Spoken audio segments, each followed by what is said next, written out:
কিয়ামত পর্যন্ত চেষ্টা করেন হযরত মূসা আলাইহিস সালাতু ওয়াস সালাম মুজিজা আর কিয়ামত পর্যন্ত কেউ ব্যবহার করতে পারবে না, কোনো কাজে লাগাইতে পারবে না।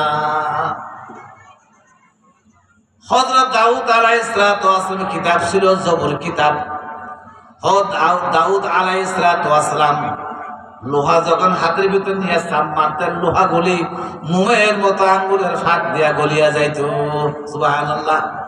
এটা ছিল হযরত দাউদ আলাইহিস সালাতু ওয়াস সালামের মুজিজা।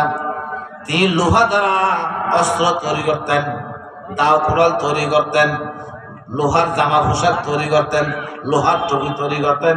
হাত লাগালে লোহা যত বড় শক্তিশালী লোহা হোক, হাত লাগার সাথে সাথে লোহা মোমের মতো গলিয়া যেত।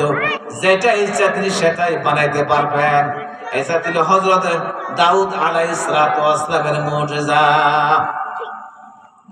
হযরত সুলাইমান দাউদ আলাইহিস সালাতু ওয়াস সালাম কবরে চলে গেছেন, কিন্তু মুজিজা সাথে নিয়ে যেতে পারে নাই।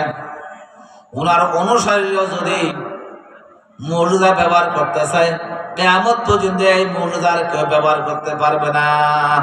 দাউদ আলাইহিস সালাম দুনিয়া থেকে বিদায় হয়ে গেছে, ওনার কিতাব দুনিয়া থেকে বিদায় হয়ে গেছে, ওনার মুজিজা দুনিয়া থেকে বিদায় হয়ে গেছে।